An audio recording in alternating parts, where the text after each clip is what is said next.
Blog Talk Radio.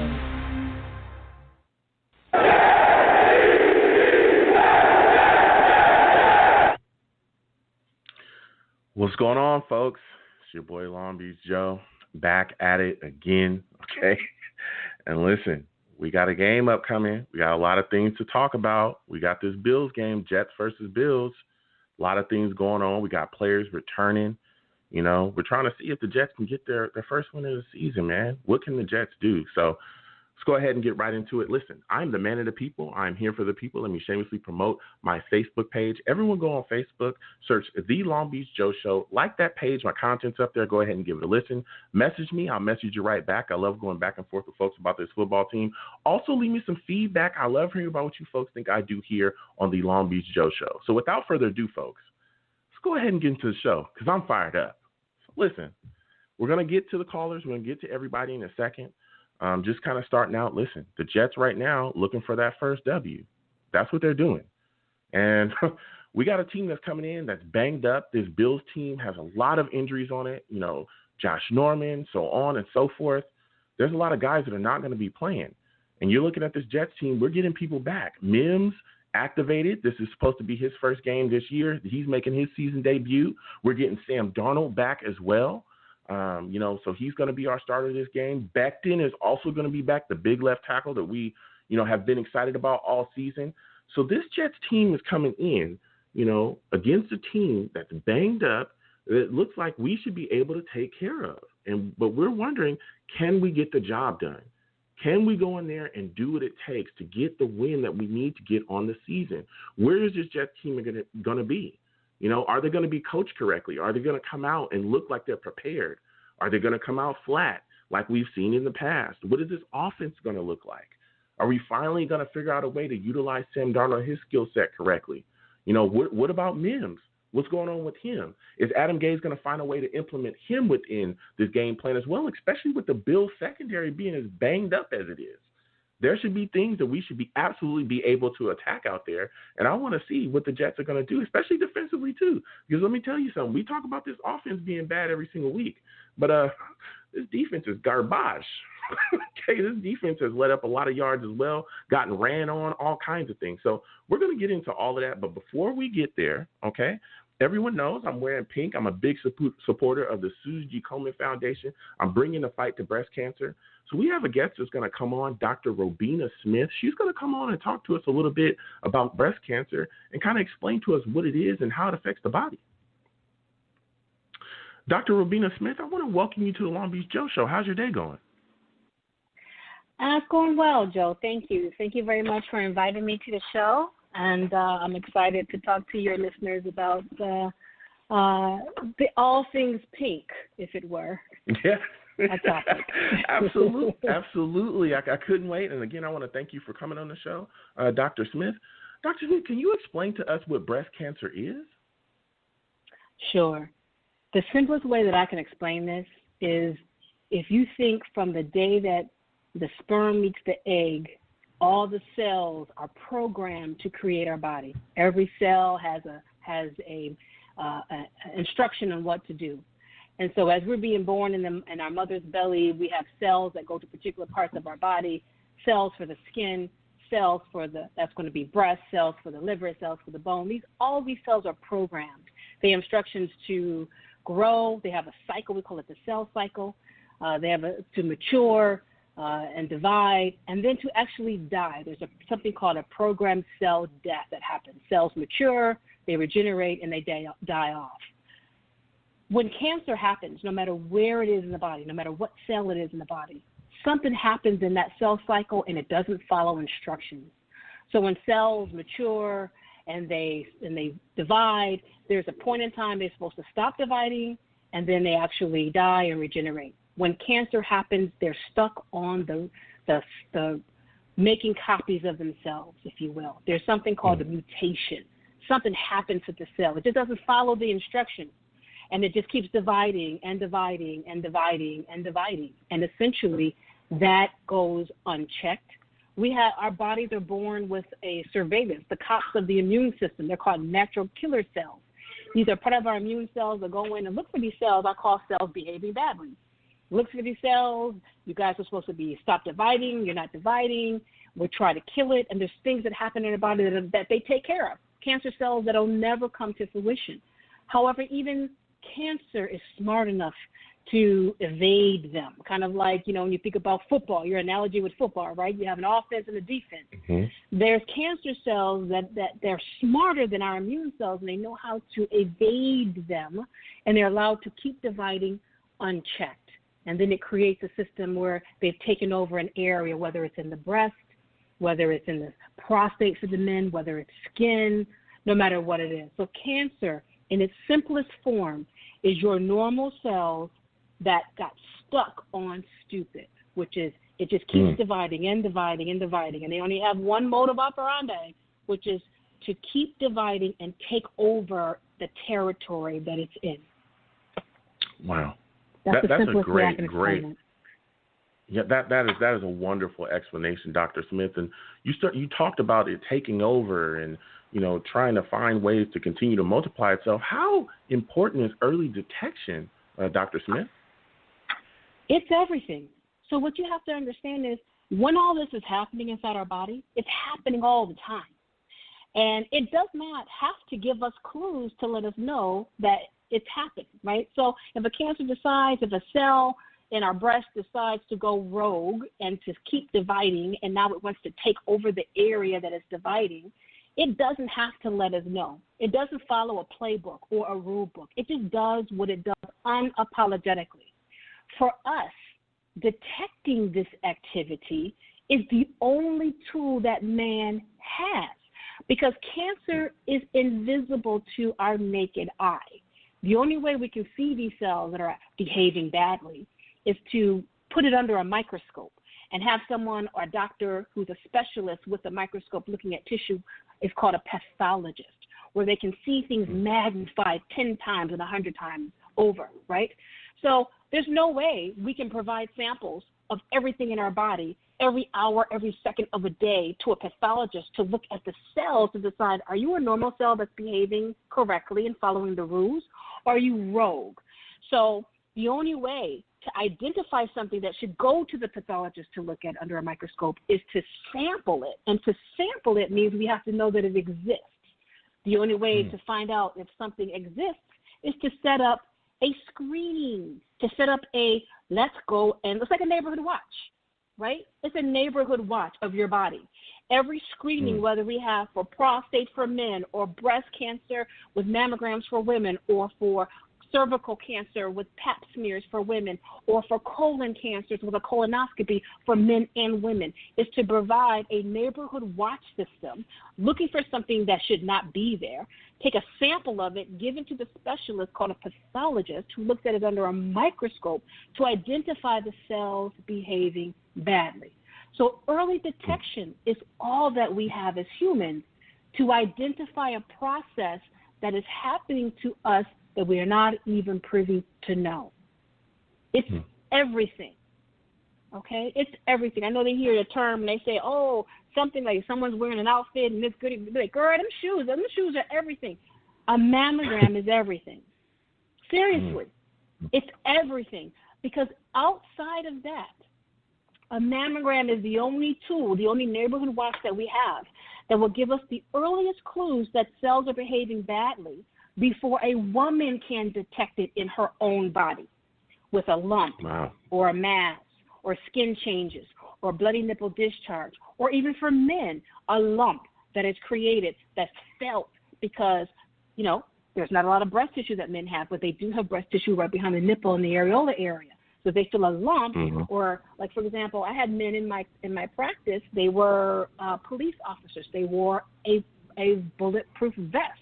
Their vest is fitted to their dimensions, right? So it's tight.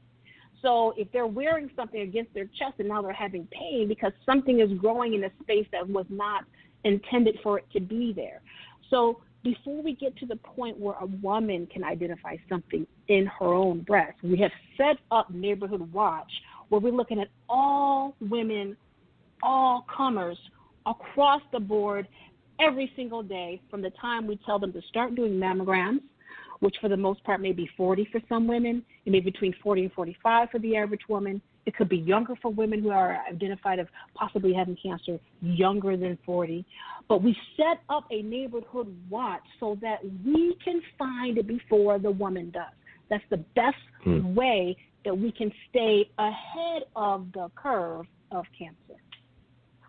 Wow. And again, everyone listening, we're speaking with Dr. Robina Smith. She is absolutely dropping knowledge about breast cancer and the effects as well. Dr. Smith, what are your thoughts on, some of the sayings of people saying, hey, listen, breast cancer doesn't affect men? What do you have to say to some of those folks that think that? Well, unfortunately, and we recognize this in the medical community, we do not spend enough time or our resources or our money talking to creating programs for men in breast cancer. And we understand that is an area that we're deficient in. And it really just has to do purely with numbers. So both men and women are born with breast buds that contain breast milk ducts. The difference is the maturation of these milk ducts and the evolution of something called lobules that creates milk, that the milk travels out of the nipple through the milk ducts. It's mainly a system, an organ that really thrives on the estrogen and progesterone hormones, and that hormone is, those two hormones are the dominant hormones in females. It has to do when we go through puberty and growing these structures and growing the breast, and the ovaries are secreting these organs, these hormones. Men are born with a small amount of breast bud tissue. They have milk ducts, but they don't have the lobules where the milk comes from because they don't have ovaries and they don't have the surge of estrogen and progesterone hormones the way females do. Now, men do have some estrogen, but their testosterone hormone that comes from the testes in the scrotum, though the testosterone hormone is much more predominant in the male's body, that therefore the little bit of breast tissue men have really doesn't mature. So most of the time when we're dealing with breast cancer, it's a normal milk duct cell inside those ducts that went rogue to create a milk duct cancer. That's the most common cancer that women have. Some women will have some cancers of the lobules where the milk is made, but the duct is really the most important place where cancer comes from. So because men don't have as much estrogen in their system as women do, because men don't mature and develop the ducts in the little bit of breast tissue that women do, we don't really spend a whole lot of time talking to, educating, and getting men aware that they have this breast tissue. The only time it becomes an issue in a man's life is when there is abnormal stimulation of that breast tissue behind the man's nipple and areola. And that when it happens, it's called gynecomastia. Gyno meaning it's gyne, it's the tissue. It's kind of like that's the term we use. We talk about gynecology, right? You're dealing with like hormones, and the mastia represents breast. So we see that in men who have sometimes a lot of overabundance of testosterone. And what happens is the testosterone goes through a kind of a chemical change where it can turn into like a pseudo-estrogen, like a false estrogen-looking type of hormone, that the tissue in the man's breast tissue will think, oh, this is estrogen, so let's stimulate this little bit of tissue that the man has. And so gynecomastia is a non-cancerous condition, but their breast tissue enlarges and they have pain. And so because we don't really have a good screening system for men about it, we don't talk about it a lot, it's really an issue where it's just a lack of awareness. But the truth is every man and woman are born with a breast bud that contains breast milk ducts behind the nipple and the areola. 1 out of 100 men will actually develop breast cancer. Again, There's some issues about whether or not they have more estrogen in their body than normal, or if they have too much testosterone in their body that shunts to the pseudo-estrogen type of pathway, or if it's genetic or it's chemical. We really don't have the answer, just like we really don't understand why cells behave badly in women. But because over 260,000 cases of breast cancer happen every year, if not yearly happens for women. Only 1 out of 100 happens for men. And so it's just something that men need to be aware of. It doesn't happen as often as it does for women, but it does happen.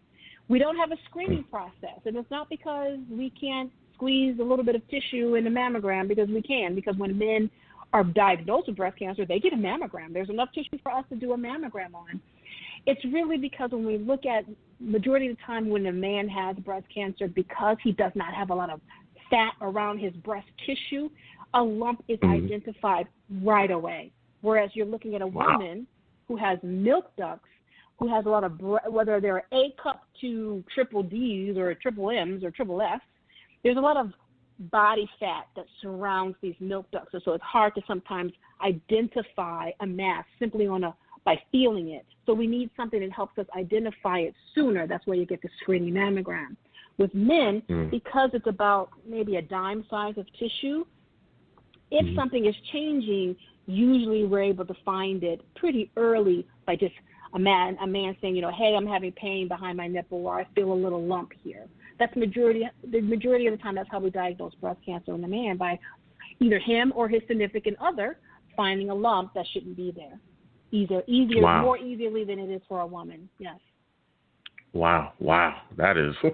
And I tell people all the time, Dr. Smith, especially if you're a man, don't think that breast cancer only affects women. It will absolutely affect you as well. And that leads me to my next question for you, Dr. Smith, is can you kind of explain where breast cancer research is right now? Where exactly are we with that?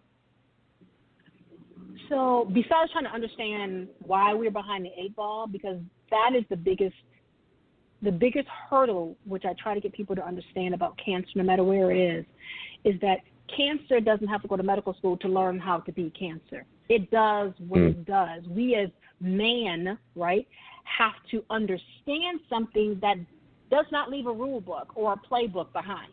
This is what I do. This is how I turn on. This is how I divide. This is how it can be killed.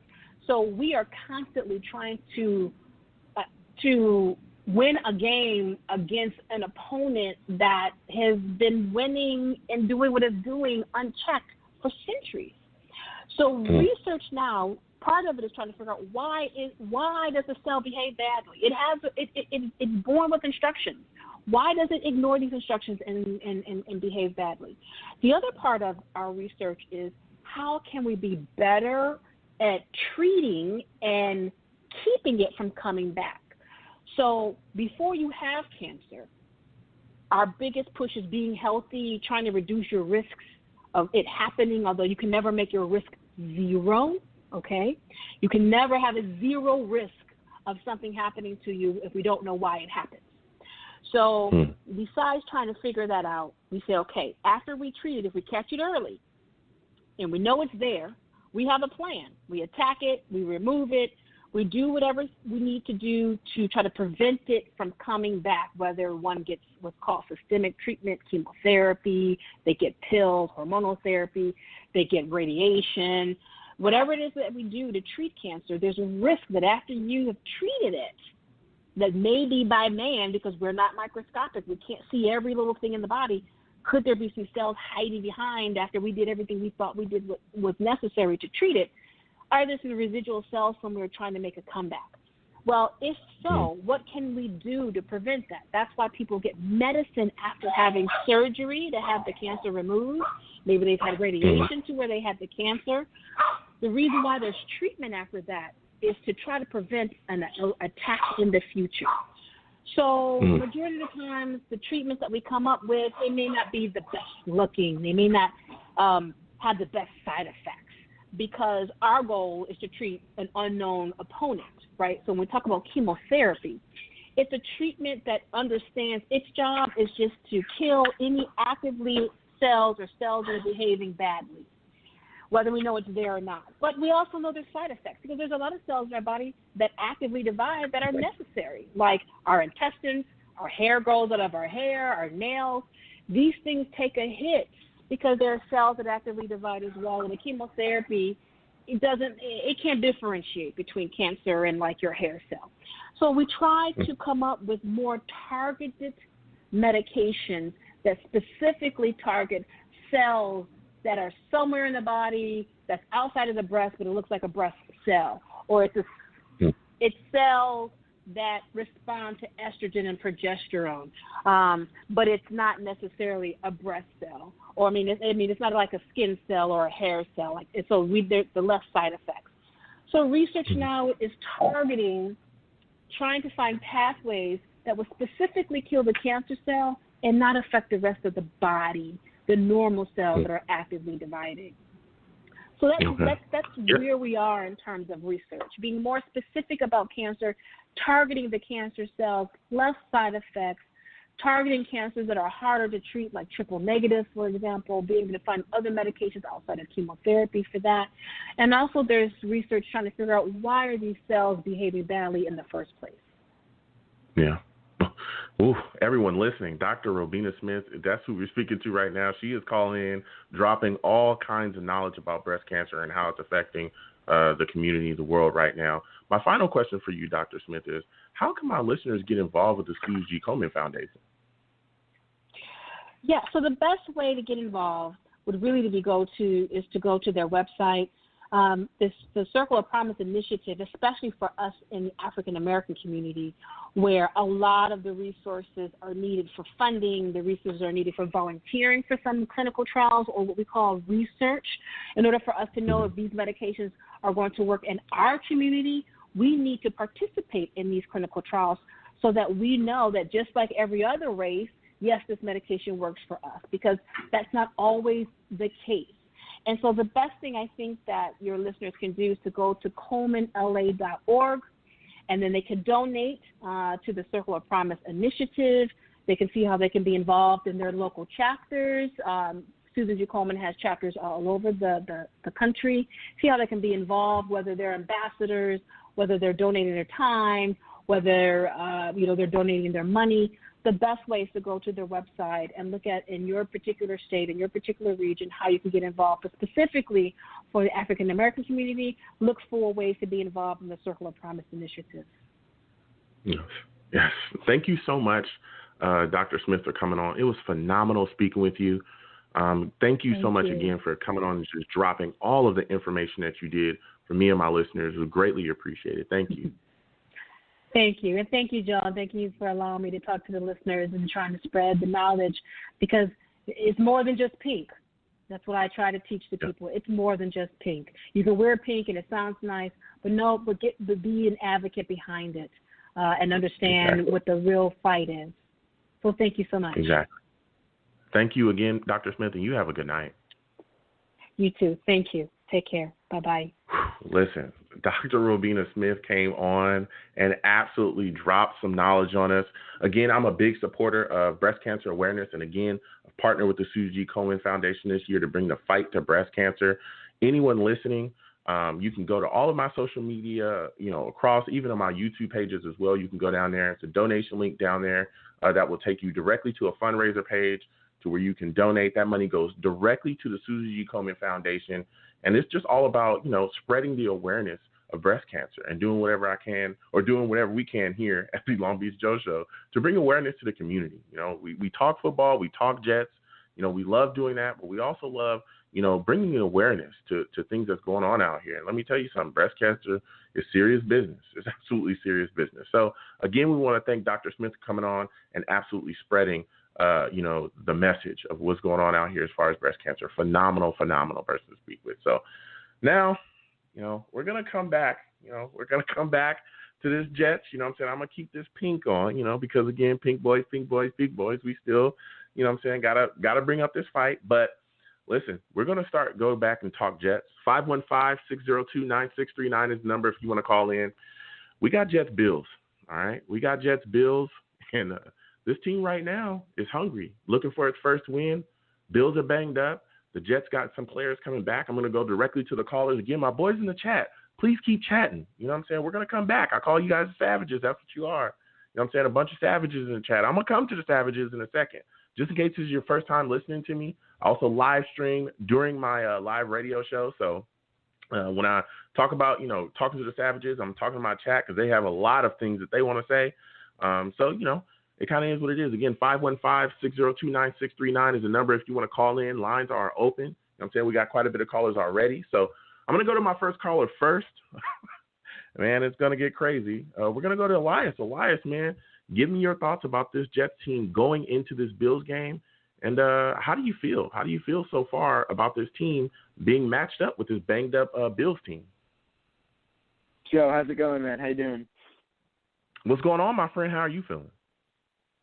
I'm honestly kind of looking forward to this game for the sole fact that I believe Sam's going to play tomorrow.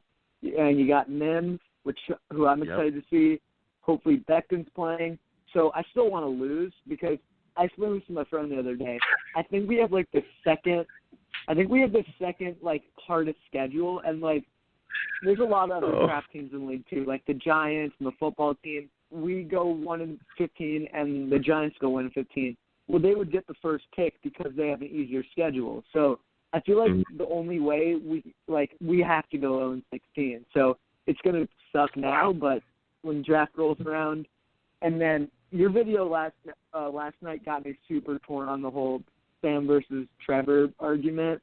I'm thinking oh well, we need I want a new a rookie contract. We don't have a quarterback making a ton of money, but also you're not paying anyone else besides Mosley maybe, but which he's obviously not even playing. But here's my thing, and again I want to thank you for calling in, man. I love talking to you on a weekly basis. Absolutely. Here's my thing about this is that, and we'll talk about the Bills game in just a second, but the thing that bothers me about certain parts of the fan base is they're so quick to just throw things away when they don't kind of take a look at all aspects of what's going on, right?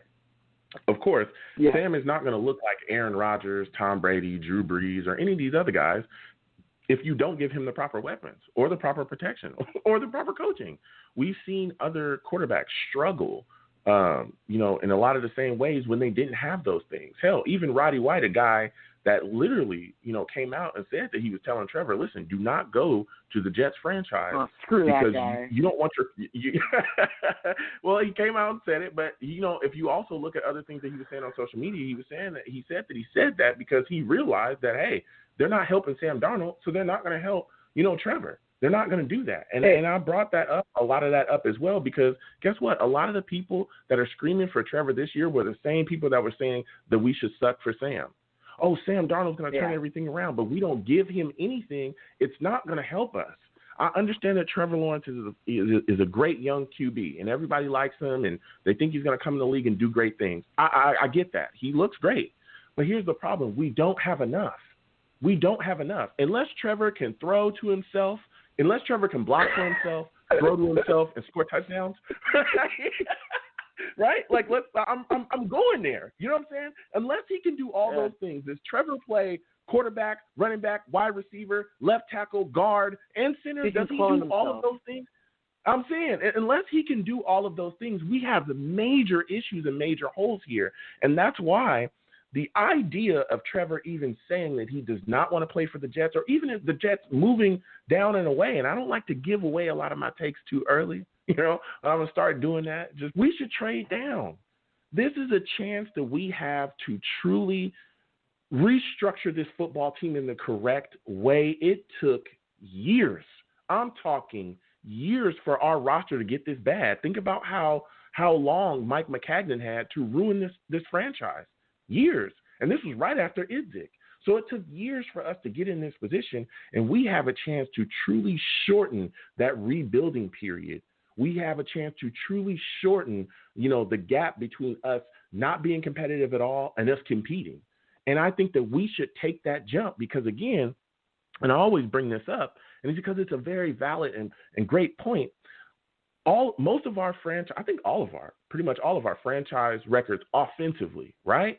As far as QB, like top offense and stuff like that, it's held by Ryan Fitzpatrick. That offense that offense that was off the charts that smashed all of our franchise records was quarterbacked by Ryan Fitzpatrick. Sam Darnold is light years better than him. Exactly. That's why. It's because he had weapons. Ryan Fitzpatrick was given weapons. He was surrounded by, Eric Decker, Brandon Marshall. He had an offensive line that didn't get him killed. He had a running game that could put things up together. So guess what? If we do the same thing, even if you feel like Sam isn't Aaron Rodgers or whatever, even you've seen even a mediocre talent, which Sam is not a mediocre talent. He's way above average, but even a mediocre talent can put you in a position to be great and win. That's exactly what they can do.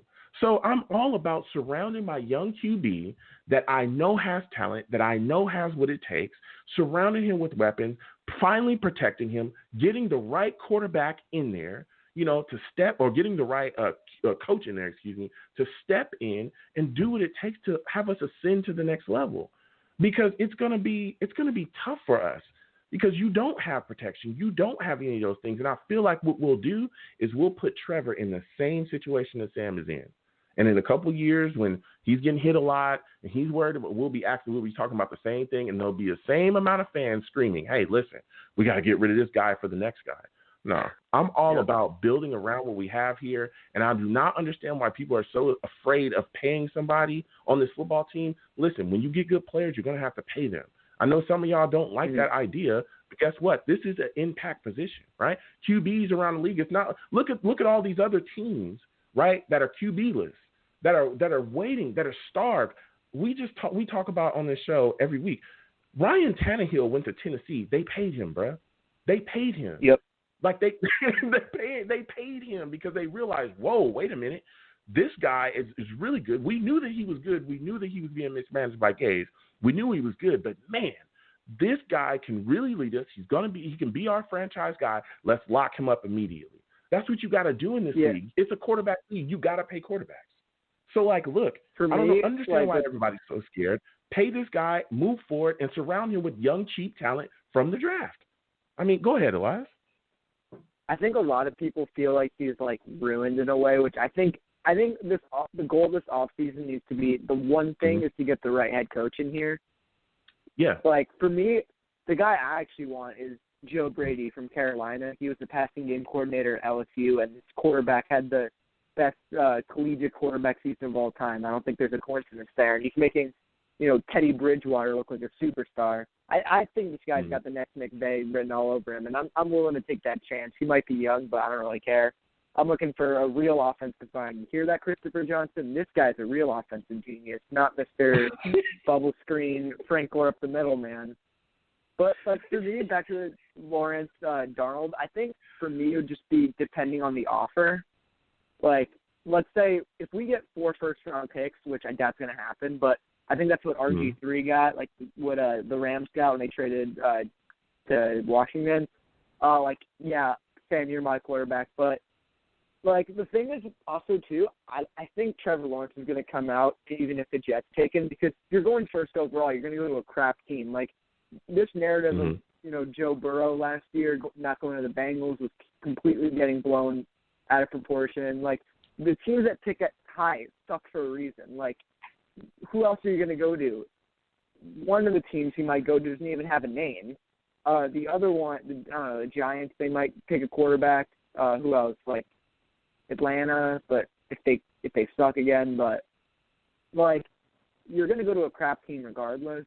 So I don't get why the Jets, as bad as they aren't the worst organization in the league. I think Washington and Cincinnati maybe. The Chargers, well, I'll tell you what. Ownership-wise, they're kind of a disaster. No, I'll tell you what. This Jets franchise is pretty bad. I don't want to say that we're the worst in the league. It's awful. But it is definitely. I would not argue with anyone that really said, "Hey, look, you guys are the worst ran organization in the league." Simply because if you look at all the things that we've done, we fired Mike McCagnon after giving him a free agency. After the draft. After giving him a free agency and a draft. And we knew you should have fired him earlier. I mean, it's just completely ridiculous. But look, I look at it again, I think if you can take that first round pick, and if we do end up with the first pick in the first round, and you can turn that into, 2 first round picks or 3 first round picks for the future, some seconds, some thirds, and some fourths, dude, I'm taking that all day. I'm taking it all day. Because this class, just like last class, right, it's supposed to be extremely deep at wide receiver talent. It's supposed to be there. Mm-hmm. Offensive playmakers supposed to be there. I've heard pass rushers that, especially in the mid rounds, that top second, that top of the second round to mid of the second round, stuff like that. Especially in those mid rounds, I've been hearing from a lot of analysts that there's quite a bit of value there. So if you can turn around and get some steals like that in this draft to continue to help build this football team and better it immediately with young, cheap talent. Again, young, cheap talent is what we will be getting in the draft. Then you do it, man. You do it, and you get the right guy in here. That's the biggest thing, is getting the right head coach in the building. Because I heard what you said earlier, Elias, about how people think that he's ruined. People thought that Ryan Tannehill was ruined too. Remember that? Yep. I remember people were screaming that he's trash, he's ruined. I watched that guy throw for 364 last week. 364, and had 4 touchdowns. He has one of the highest I think he's the highest rated QB ever. Ever. This guy is launching the football all over the field and literally took them one game away from the Super Bowl. Super Bowl. He's playing like this guy. So is he ruined? Because if that's ruined, I need ruined quarterback over here. If that's ruined, give me some of that. You know what I'm saying? But I want to get to this game with you, Elias, because we can talk about this all day. But I want to get to this game with you because I have so many things that I want to talk to you about, because you know your stuff and you're one heck of a Jets fan. And so Thanks, man. I'm looking at this situation. Oh, hey, man, you know your stuff, man. That's why I love talking to you. When you look at this situation right now, we're going into, a game where the Bills are banged up, but we're getting some guys back. And one of those guys that I'm extremely excited about is Mims, man. He's going to be making his first, NFL debut. It's going to be his first game in the NFL. What are your expectations of him in this football game, man? So it's tough because I'm super excited, but I'm not going to keep my expectations too high. I won't be surprised if he balls out, but he was hurt throughout most of training camp with the Roto situation. There's no preseason, none of that. So and he hasn't gotten that much reps, at least with the starting team and stuff. So I'm hoping he can. The thing I'm looking for is we need a guy who can make contested catches, those 50-50 balls. We got no one. We got speed guys who can't catch anything. We got little dudes who can't get 50-50 balls. So I think that's if he can turn into that, that's kind of what we need. Now I'm interested what he's doing throughout the rest of the season. The one thing he just needs to stay healthy. That's the biggest thing. Yeah. But I'm really excited to watch this guy play. I love that pick. Go ahead. I thought he might have gone in the first round, and the fact that we got him after trading back in the second was pretty sweet. So I think it's I heard people saying oh well, maybe we shouldn't have gotten Mims. Look how Chase Claypool, all these guys are playing. I'm you haven't seen the damn guy play yet. Give the guy a chance. Yeah, look, I think we were all excited. Like you said, you look at the value of where you got him at, especially we got him after Joe Douglas traded down, and we were all like, what the heck is this guy doing? Why did he trade down from that position and was still able to get him later in the second round? So, like you said, I want to see him just stay healthy for the rest of the season. I want to see what he has to give us. Because let me tell you something, we're hurting at wide receiver. We need a number one. We need to see what young talent can do here, and he possesses a lot of the traits that we need. He's, a bigger guy, fast. They talk about how he can make plays. Things that he needs to improve on is going to come along. But if we can get some young talent in here that can really provide a reliable set of hands for Sam Darnold, that does nothing but bode well for the football team. And that takes me to my next question for you, Elias. We talk about young players on here, especially in the situation that we're in. There's a young player, P. Ryan, that we're all seeing has not been utilized correctly as of yet, right? We're still wondering. So I know now we're going into this Bills game, right? Adam Gase told us when Le'Veon Bell left that he was going to utilize P. Ryan. He's going to implement him in the system. I didn't buy that for a second. That game right after didn't happen. Buy that. Do you think that P. Ryan gets a load of the carries in this game? Is this finally the game where he's going to get more carries than Frank Gore? Hell no, that's not happening. Adam Gase is our coach. Gore, baby. We need Gore. He's gonna be here for the long run. Oh man. So yeah. So you think Gore still will get a bulk of the carries and still completely, just they'll kind of shelf P. Ryan quite a bit and still not utilize him as effectively as they should? Probably. I hope I'm wrong, but he said, yeah, this is P. Ryan's chance to be the guy, and I was like, dude, that's not happening. Listen to yourself, and then Adam Gase, Frank Gore. Oh, that Ty Johnson guy played pretty well last week, but I want to see P. Ryan get a bunch of carries, even if he's not playing well. I don't even care if we lose, honestly, because it's not going to affect. We're not making the playoffs or anything. So this is a one game I'd want to win, just because I live near Buffalo. I'm surrounded by annoying Bills fans who want to tell me how good they are. So, this is the one game I think it would be them to win. But then if we're picking second, I kind of think, man, I wish we lost that. But I feel like I don't think we're going to go in 16, to be honest. It seems like we always win that one game. That's I don't know. It's rare for a team to go in 16. But, yeah, if we had to win a game, this would definitely be the one. I always say I hope they lose, and then when the game starts, I get mad at them for playing bad. But I think I want to see the building blocks play well. So, if it was Flacco and Gore winning us a game, I'd be pissed. But let's say it was, Sam, Mims, P. Ryan, Becton, draft class, stuff like that. Quentin Williams went off, get that trade value up. I'd be happy about that. Yeah. So what is your final prediction for the game, man? I'm taking the Bills. Their defense has surprisingly been really bad this year, which is kind of their strength. So I don't think it's gonna be super close, but maybe Team Bills 28, maybe something like that. Okay, so you're taking the Bills win. Listen, man, I want to thank you for calling in. Next time I have a show, please call in, man. I love talking to you about this the Jets team, man. You have a good night. 100%, man. You too. All right. Whew, listen, Elias calling in. And he had a lot of science, a lot of knowledge to drop about these Jets, man. He took the Bills, I figured there will be quite a bit of people that will take him tonight too. But, he dropped a lot of science about the Jets, knows his stuff. So I want to thank him again for calling in. Again, 515-602-9639. I know got quite a bit of callers. I will get to you folks. Just please be patient. But I'm going to go to the Savages really quick. We're going to go to chat. We're going to see what they're saying in the chat.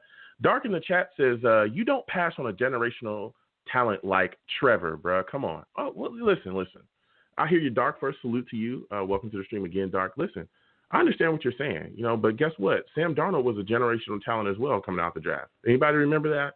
Anybody remember when we were literally jumping to the moon about being able to draft Sam Darnold and how shocked a lot of people were as well, because everyone figured that he would go number 1 or number 2 because the Giants, didn't take him either. And we were just stunned by that fact, and how every single analyst said, hey, this is the kid that's going to turn your franchise around. He's going to change everything, in your building. All you got to do is surround him with stuff and he'll just go to work. He's a hard worker. He's great on and off the field. You don't ever have to worry about it. Anybody remember all that stuff? Because I do. And I also remember us doing everything we possibly could to ruin him as well. Not giving him protection, not putting him in a position to make plays because we didn't have the adequate weapons at all. And then we turned around and got rid of a bad coach like Todd Bowles because we said, hey, you're not the guy. We can't have you around Sam Darnold. You're going to ruin him. And then we handed him to the QB killer, Adam Gase. So come on. I understand people are talking about, generational talent. We have a talent here. But if we're not utilizing him correctly, then what exactly are we doing? If we're doing everything we can do to stunt his growth, how are we helping our franchise? We're not. The best way that I think to help this franchise is to trade that pick and get a bunch of capital back and surround our franchise quarterback with real weapons. That's what I think we should be doing. But we'll continue to talk about that, throughout the season. But I want to get back to these callers in a second. Again, my chat boys, keep chatting. I'm definitely going to come to you folks. But, I want to get to these callers, so I want to get back to them. So, listen, caller that's calling in, I want to talk to you about this Jets team, this Bills team as well, this matchup. I want to get your thoughts on this matchup and how you feel about this Jets team going into this game. Hey, Joe. How you doing, man?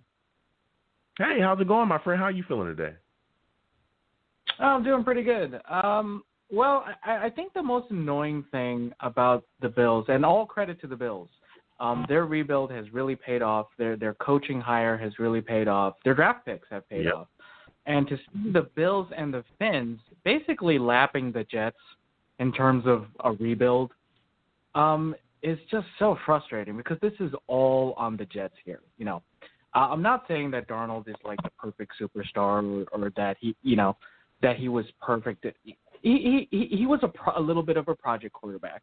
We knew that, but this really just falls on the laps of the Jets. 90% of the blame. They've mismanaged the coaches from Bowles to Gase. They've mismanaged McCagnon to Douglas. That was a terrible mistake. The off-season signings have been a total nightmare in terms of how they've handled that. The trading every single thing that we have really doesn't make any sense to me. And a lot of these draft picks are not panning out. We're lucky if the guy is even starting. That's when oh, hey, he's starting. Wow. That's really the feeling for these draft picks. It's terrible, Joe. Yeah. Yeah, look, and again, I want to thank you for calling in. It's, to me, I look at this situation where I understand that people are enamored with Trevor Lawrence, and I get it. But if you're not going to surround your QB with weapons properly, the guy we already have, never mind the fact that we really spent big capital to get Sam here as well. We traded quite a bit of picks to move up to get this guy and put ourselves in a position to get, to end up with him. So it's like, listen, when you have, the chance to really rebuild your football team with the capital that we can gain if we trade down, I don't know if you can walk away from that, especially not when the draft looks like it's going to have exactly what you need in it, which is a lot of wide receivers that you can get, quite a bit of playmakers offensively. There's offensive line talent. There's pass rushers there. There's so much that we need because we're hurting in all those areas. I just don't understand how you would pass that up. But I want to talk to you about this Bills game, because you're really coming in hot and heat with the fire. I want to get your thoughts on this. You look at this situation. This Bills secondary is banged up. I'm talking about banged up quite a bit. They got guys that are missing. Do you think that this is a game where the Jets will step back, especially with Darnold coming back? Do you think that this is a game where the Jets really take it to the air and start launching the football around and attack the Bills that way? That's what should happen, Joe. But the problem that we've had all year is the Jets receivers are not getting separation on anybody, against anybody they've played. And they haven't really been playing super great teams this whole year. I mean, the Broncos are horrendous. They played half the Niners. And the Finns are, they're not bad, not amazing. So it's probably the best opportunity that the Jets could hope to expect. But the problem here, I think, is just a severe lack of talent with their wide receivers. They're not getting the space. So anytime Darnold or even Flacco, if they're throwing the ball, it's almost like a 50-50. It's always very tight. There's no room for mistakes. So it's really tough. I think the Jets are going to have to. I mean, they're probably going to fall behind. I hate to be overly negative, but that we've seen this movie before, right? So they should be taking care of it. But I'm not expecting this big turnaround with Darnold coming in. It's just been 2 weeks. So I'm not really seeing anything that would strike me as a dramatic change. I think Darnold is, he needs to play this, right? But I, in the back of my mind, I can't have a little suspicion as to why he's starting. Maybe it's Gase throwing us a bone to calm the fans down. Maybe they didn't get any trade offers. I don't know what it is. But for Darnold, regardless whether he's going to stay here or not, he really needs to have some good games. And even if he's not completing passes, he needs to be throwing the ball out of bounds instead of, taking a big sack or throwing a pick. Those kind of things, they can't happen, at least for him, if not the Jets. Yeah. What are your thoughts about Mims coming back? Because you talked about the talent, so far it hasn't looked good. And I'll agree with you. Perryman, Barrios. I didn't think we really expected these guys to really show up and show out. Really, the only guy that's really performed well is Crowder, but we'll talk about him in a second because he's out this game. He's doubtful. But what are your expectations of Mims going into this game? Because this is going to be his first game starting. Right. I'm expecting a lot from him, a fair amount. I mean, I know he's been out, but he, now that he's coming back in here, I want to see some like energy from this guy. I want to see hustle, if nothing else, and him really, trying to get the space if the ball comes his way to not make those drops that we've seen 1,000 times where it hits him right in the hand and then he lets it go. I understand that sometimes there's some tough passes and Darnold may have to bullet it to him, but I want to see like some catch, make a couple catches to impress us. I'm not expecting a giant game where he's scoring a lot of touchdowns, but if he can just make a couple catches that it's a third down conversion, maybe it's a 20-yard play, maybe it sets us up in the red zone, something like that. We need to see that. The Jets so desperate from anybody who can do anything on offense. And if Mims comes out and he's kind of flat and he's kind of slow and he's not really putting in the effort, then that's really frightening because there's really just nobody out there to help Darnold. So he's our last hope, it almost feels like a little bit. Yeah. And what are your thoughts about the return of Becton as well? Because I know some people that are really excited to see him back out on the field, kind of coming back from that shoulder issue that he had. Well, hopefully he's back because he's healthy, and I'm hoping they're not forcing him a little early. I understand, Darnold's coming back, so I don't want them to be like, well, rush him back because we're going to need someone to protect Darnold. So I'm hoping that's not the case. I'm hoping that he's 100%. He's done well in these games. He hasn't made any big blown tackles. He hasn't had any huge penalties or anything. So hopefully that's what we see, that he looks like he's 100%.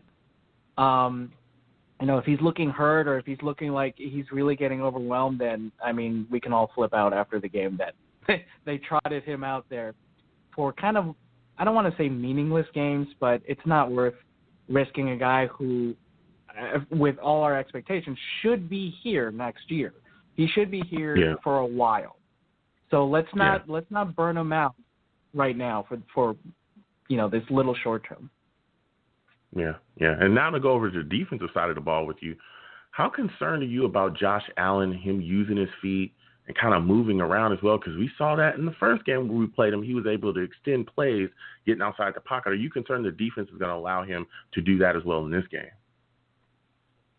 Yeah, it's so annoying that last year we could say, hey, maybe we're terrible, the defense is pretty bad, but we can stop the run. And that's completely ass this season. It just is. I'm expecting Allen. If it worked last time, why wouldn't they do it again? The good news, I think, for the Jets is at least Allen has had some trouble with possession of the ball. He's had a couple fumbles. He's had a couple picks. So he does make mistakes that the Jets can exploit. And the Jets have gotten interceptions over the last 6 weeks. They haven't meant much, but it does happen. I'm seeing picks happening. I'm seeing fumbles happening. So the Jets are getting the ball. They're getting those turnovers. The problem is very rarely does the offense get what they should out of it. So I think that's kind of what I'm expecting. I'll expect the defense to get 1 or 2 turnovers. It's not going to have the impact on the game that it should, but I imagine that's what's going to happen. Yeah. I'm concerned as well, like you talked about as well. I'm a little concerned of him getting outside and using his feet. But another thing that I'm concerned about is the Bills looking at this situation, especially with Pierre Desir, and going, you know what, this is a game where we're really going to feed Diggs quite a bit. We're going to find a way to isolate Desir on Diggs, and we're going to utilize, this weapon because we don't think Desir can be able to cover. Could you see the Bills doing that? Absolutely. Look, you don't have to look at too much Desir tape to see that he gets horribly burned a lot this season. They should be doing it. I think the main problem that the Jets have, partially with their schedule, just kind of like looking ahead, is that all the teams that they're playing, they're playoff teams or they're teams fighting for the wild card. So the Bills can't just kind of like walk in here and kind of sleepwalk in this game. They really need to win this game. everybody the Jets are playing this season need their wins against the Jets because the AFC is so tight. So that's really, I think, killing the Jets more than kind of what they got away with a little bit last year. They played some teams that were stepping off the gas. Maybe it wasn't that important. Maybe, a trap game, the Jets would play that role, but that's not happening this season. Everybody's circling the Jets as like, okay, we got to beat these guys. Come on. And with how bad the Jets are, I mean, if you lose to the Jets, I feel like your job should be in trouble because there really should be no excuse for anyone to get beat by the Jets. Really, it's really unfortunate that's where we're at, but that's where we're at, Joe. So I'm expecting the Bills to come out there. They're not going to step off the gas, and they're going to make sure that they're going to be ahead, and they're going to be scoring. They're going to be scoring. Well, give me your final prediction for the game. I think the Jets are going to come out. First drive, they're going to score a touchdown. Darnold's best drives are the opening drive or whenever the Jets get the ball. So I see them scoring there, but I just kind of see them sputtering out after that. So I think it's going to be 30-10, something around there. Oh, 30-10 Bills. Okay. Mm-hmm. All right, man. But listen, I want to thank you for calling in, man. 30-10. That's it's tough. It's tough, but I understand why people are going with the Bills in this game. The way this team has looked so far, it's not. Doesn't encourage anyone to take them. I'll tell you that right now. But, man, I want to thank you for calling in. It was great speaking to you. You have a good night, my friend. Thanks, Jeff. All right. Man, what a caller. Phenomenal. Again, everyone, 515-602-9639. Got quite a bit of callers. Please just be patient. I am going to get to everybody. I'm going to come to you next, 908. I'm definitely coming to you next. We'll speak with you. But I got to go to the chat, man. I got to go to the chat. I got to talk to the Savages and see what they got to say. Angel Reed, salute to you, Angel Reed. Angel Reed and the team says another team would probably rush to take Trevor from the Jets in a trade. And that's what I'm seeing. That's what I'm thinking as well. I'm thinking that, listen, if Trevor comes out, and Trevor, he's already declared, so he's coming out. But if Trevor, if we can find a deal, a right deal that fits what we need, that gives us the right picks, you got to make that move. You got to make that move. You got to do whatever you can to continue to better this football team. And let me tell you, we can do that. We can definitely turn things around. So I'm going to get back to these callers. 908, I'm coming directly to you next. I want to talk to you about this Bills game, things we got coming up, man. How do you feel about this football team, and what are your thoughts about the return of Sam Darnold? Long Beach Joe, it's your boy Steve. What's up, man? Long time no talk. Man, Steve, how's it going, my man? How are you feeling today? I'm doing all right, Joe. Sorry I haven't been to get a chance to call onto your show a while, man. I've just been busy, man. Busy schedule. I was going to call earlier tonight, but I was actually finishing up watching the rest of a college football game. I was watching Indiana upset Penn State. No, it's all good, man. You know what I'm saying? It's just always good to talk to you. So let's go ahead and get right into it, Steve. How are you feeling about the return of Sam Darnold and the first NFL game of Mims as well? You something, Joe? When I saw today at around 3 o'clock when the Jets announced that Mims was going to be activated for tomorrow, that is probably so far the biggest sign of hope for the season so far. I mean, yes, it's also good that Sam is coming back tomorrow as well, but I'm very, very excited to see, Denzel Mims finally get his chance. I mean, the kid never had a chance. And today, and when I found the announcement, I was watching his Baylor highlights again. I got to tell you, he definitely has the potential to become a great receiver and hopefully build a future for Sam. And hopefully, Sam is going to be still our future quarterback. Because obviously, with this whole thing the last couple of weeks, Jet fans want the Jets to lose every single game so we could get Trevor Lawrence in as the first overall pick. I mean, I know it's probably something that you're holding a grudge around because I know that listen, Sam Darnold, your boy, USC, SEC, well, wait. Hold on, Steve. Listen, I understand that people think that I'm, a Sam Darnold homer. I'm not.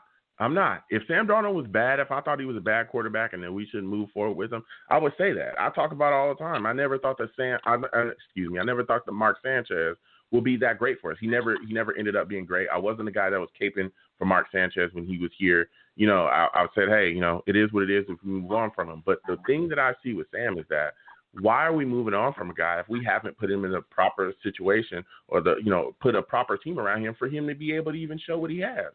And even then, we've still seen flashes. You know, you look at the situation, we are 0-8 without him. If you look at the entire record without him playing, we've been 0-8. If you look at our scoring this year, a lot of it was broken plays, and a lot of it was him utilizing his feet to be able to make plays in this garbage-ass offense. So I look at this situation like, listen, if you take a young quarterback like that, a guy that's at the top of his class when you took him, and you never surrounded him with weapons, properly protected him, or gave him the right coaching, you got to do that. You got to turn it around, and we have the chance to do that if we trade that pick. Yeah, no, listen, if they ever did, like if, let's say, they ended up having the number one pick and, if Joe Douglas decides that, listen, I still believe that Sam is still the future for this team, because I even remember Joe Douglas said that when he first came in as Jets general manager, that he was a big Sam Darnold fan. But the thing is now going into this game against Buffalo, I mean, obviously we're 0-6 coming into this game. Buffalo is 4-2. I mean, Buffalo the last two games, they've been in a really, really bad slump. I mean, they lost their last two losses, obviously, they lost to Tennessee 42-16, and then on the Monday game, they lost 27-17 or 16 at home against Kansas City. I mean, the thing is about Buffalo is that I will say this, because when I was looking at their injury report, Buffalo, I will say, is very, very, very, very banged up coming into this game. I mean, they are a very banged up team. I mean, they're not going to have Josh Norman tomorrow. I heard Tre'Davious White is going to be a game time decision, but he didn't practice on Friday. I know John Brown. He's their second best receiver on their team. I know he's not playing. He's out too. But the thing is, he's out too. So, I mean, obviously, but the biggest concern about facing this Bills offense is, I mean, listen, I know Josh Allen is not the best quarterback in the league, but the thing that fears me the most about Josh Allen is how he can move with his feet. I mean, listen, he's not a good passer. I will say that. He is not a very good passer. I mean, yes, he does have the arm, but at most of the time, his arm can be very, very, very inaccurate. And, I mean, that's going to be the key thing for the Jets defense tomorrow, is that if they can prevent Josh Allen from running the ball, and if he's got to throw the ball a lot, and if the Jets can find a way to make turnovers against Buffalo and hopefully capitalize on them, that's the best chance of winning. But then again, wait a second, Steve. Wait a second, Steve. Wait a second. Because I hear you. You're bringing the fire right now, man. And I hear what you're saying about Josh Allen and, keeping him in the pocket and not allowing him to run outside the pocket and make plays with his feet. But we've also seen teams be able to hand the ball off and run on us. I mean, the Niners did it. We gave up big yards to the Niners. The Colts did it. The Broncos did it. I mean, aren't you concerned about them just being able to hand the ball off and run on us too? Because this defense is giving it up on the ground. Yeah, no. The run defense this year, honestly, has been a very big disappointment. And the run defense the last few years has always been very good for the Jets.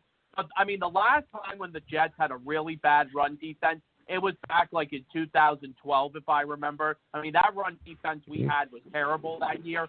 But that's the kind of run defense it's been this year.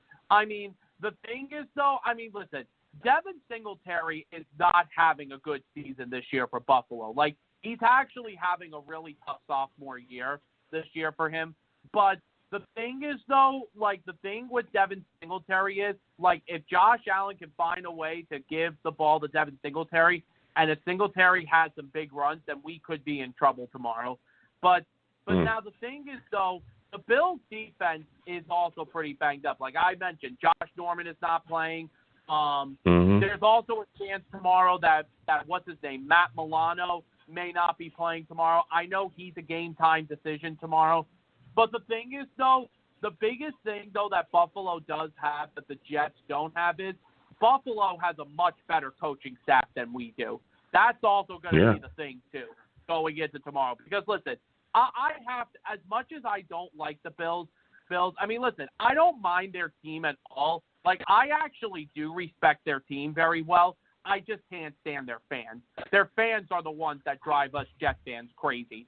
But the thing is, you got to give credit to what Sean McDermott has done for that team the last few years he's been with Buffalo. You got to give him credit for what he has done with that team. Yeah, I mean, absolutely, you have to, because here's a guy that stepped in, and he's a true leader. He understands, how to get his players to play for him. He understands how to put them in the right position, and he does that. And that offense is moving as well. I know, and I can agree with you.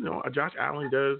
You can get inaccurate at times, but they've surrounded him with weapons and they give him protection so that he can be able to make plays. But even touching on the coaching point that you were making, Steve, like I said, man, you're bringing the fire. How concerned are you that this team is going to be undisciplined like we've seen in the past and get a ton of penalties? Do you think that this is the game where they turn that around and they don't come out and play crazy, undisciplined football? I honestly really hope so, because the penalties is another thing that's been really hurting us this year. When the Jets have made some big plays in games, like this year, when they had to make the key play, a penalty happens. And unfortunately, it's something that has really bit us in the ass this year. It's just that is a problem. And, I mean, if you look back to the Thursday night game against Denver when Quentin Williams made the big sack on the quarterback, but he ended up getting penalized for that face mask, that really, really did hurt us. And that was honestly the best chance for us of getting our only W that night.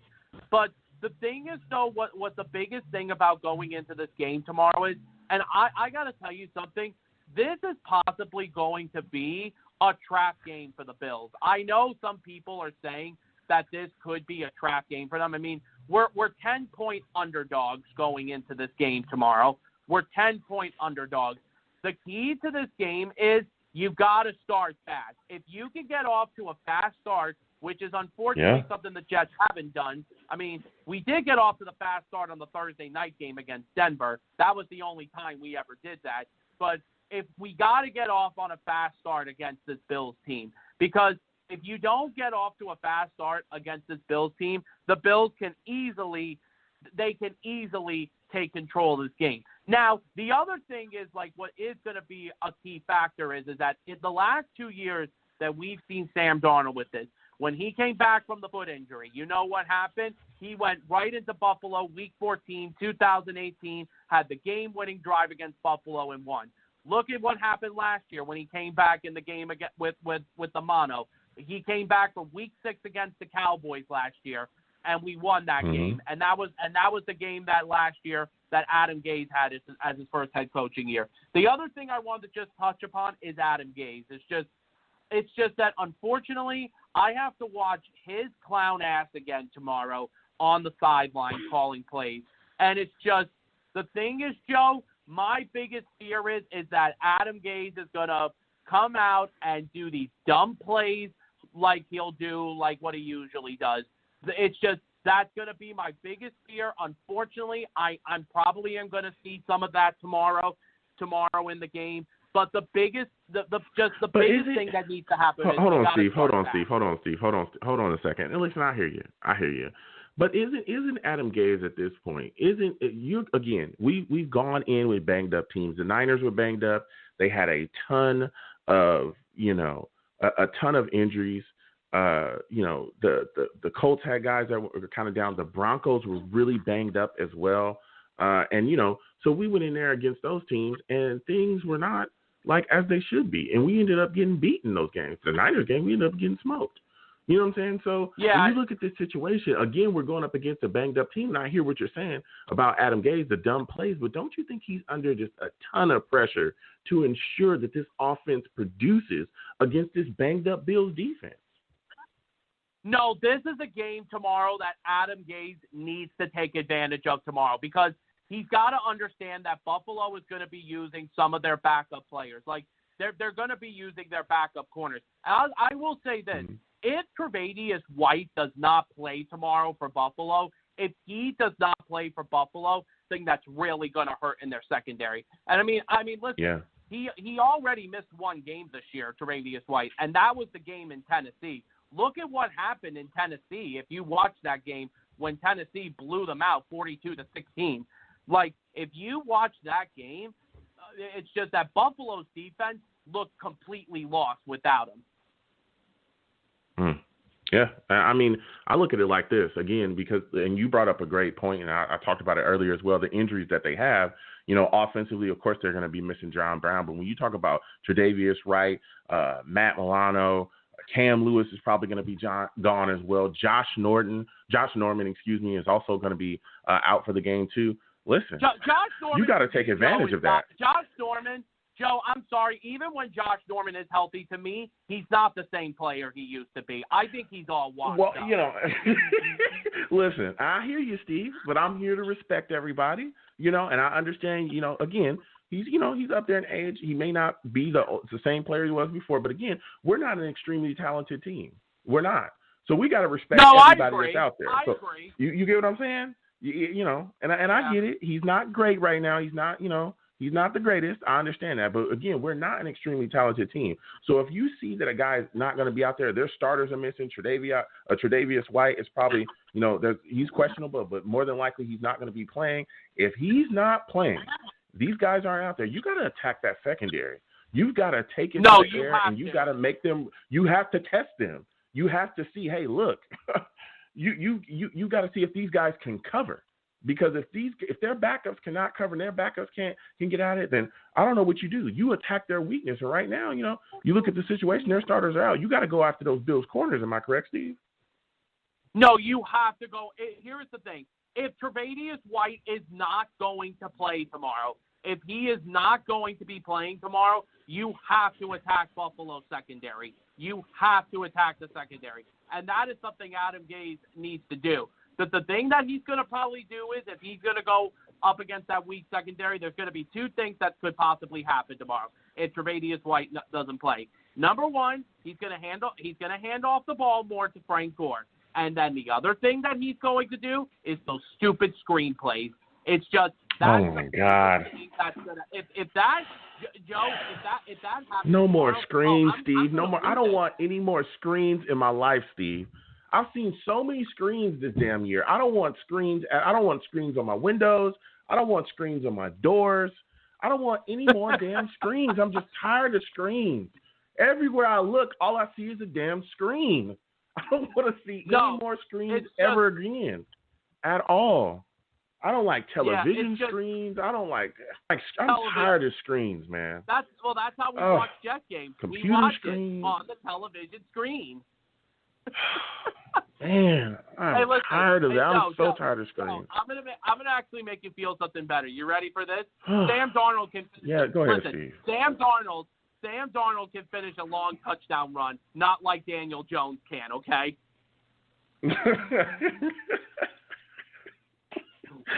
Listen, Steve, man, I'm tired. I'm so tired. I'm so tired of Gase and his predictable play calling. I am just over it. I am telling you, Joe, from the minute that he gets fired, when that day finally happens, I'll call on this show. We'll celebrate together, okay? Oh, man. Oh, yeah. Well, Steve, it was great speaking to you, man. Give me your final prediction for the game. Here is my thing about this game.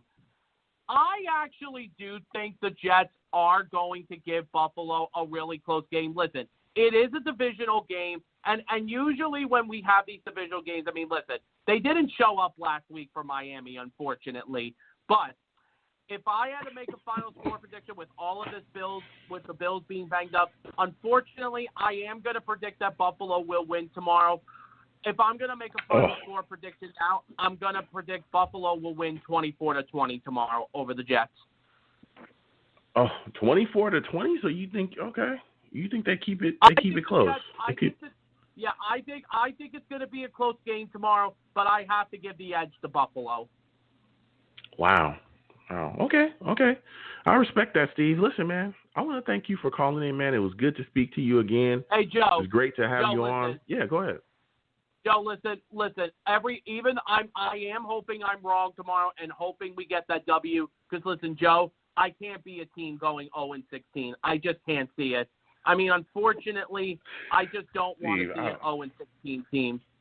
Neither do Steve. I really don't want to. I don't want us to go 0-16. And I know that there's a lot of people that think that we are going to, but I don't want to see us do that either, Steve. So, man, listen, I want to thank you for calling in again, man. You have a good night, Steve.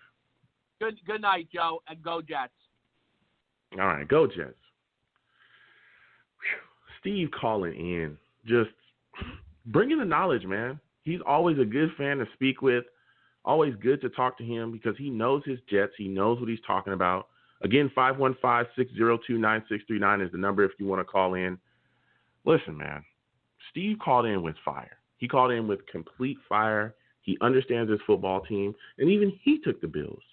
Even he did, you know? And I understand it because, again, this team hasn't given a lot of people a lot of things to be excited about. Let's keep it real. Let's keep it all the way real. This team is not done enough. So I'm going to go to the Savages real quick. Going to go to the chat. I mean, they're going off in there. Romeo Anthony Colonio, salute to you, Romeo. Romeo in the chat says, the Jets on Sunday can't be competitive with no running game. That's a fact. That's a fact. You've got to find a way to be able to run this football and keep the Bills honest. Because I could also see the Bills sending some blitzes. I mean, McDermott over there, Dermy, he can draw it up. Let's be serious here, okay? Dermy and the Bills, listen, Dermy can draw it up, and he'll get it after you, okay? You got to find a way, to keep these guys from trying to come on all these exotic blitzes from different places he's going to send them. So you got to keep them honest. You got to let them know, hey, we will run the football, and the Jets do have to have a solid running game, and a big part of that is utilizing Pirine, okay? Stop utilizing Frank Gore like he's a 23-year-old running back that's going to be back here, for the next 3-4 years. We plan on him to start. That's not happening. You need to utilize Pirine because he's a young guy with fresh legs. He can move. Utilize him not only in the running game, but also in the passing game as well, too. Swing him out the backfield, let him catch some footballs. He can do that as well. I mean, it's insane. But like you were saying, Roman, he does. We do have to have, a running game. We do have to do that. Romeo also says it should be nice. It sure would be nice if we had an all-stud pro running back who can run and catch the ball. Oh, wait, we did. Oh. People still upset about losing Le'Veon Bell, which is understandable. I am as well. It's insane. It's completely insane. But we've got to find a way to utilize Pirine in these games that we have coming up. We absolutely do. I mean, it's the way that Adam Gase manages this roster, the way that Adam Gase, handles this team offensively, it's atrocious. And that's got to change tomorrow. It's absolutely got to change. Because, and I was talking to Steve about this, but guess what? This is another banged up team that we're going to be playing against. There's a lot of pressure on Adam Gase to step in here and do what he needs to do to put up points. If this offense comes out again and it's bad yet again, dude, that's a direct indictment. There's no way you can keep giving him passes for this. There's no way. It's completely ridiculous. I'm excited about Sam coming back. I'm excited about Mims coming back. I'm excited about Becton coming back as well. But if this offense, the game plan, if it's not good, if you're coming out and you're just calling dives every single first down, and then your third down play calling is extremely predictable, I mean, come on. It's ridiculous. You can't have that. You can't keep having that in every single game. And again, the Bills are a banged-up football team. They're going to be missing guys. Norman, Tre'Davious White, game time, more than likely he's not going to play. Even offensively, they're missing John Brown. So there's some things that we could take advantage of, and this team has got to take advantage of it. Another thing that I'm worried about as well is the Jets coming out flat and unprepared. We've got to do that. We cannot come out flat and unprepared. This team has to start fast. We got to get going. We got to get going. Thickens also going to be out in this game as well. We signed another kicker, so Sergio's going to be out there kicking for us.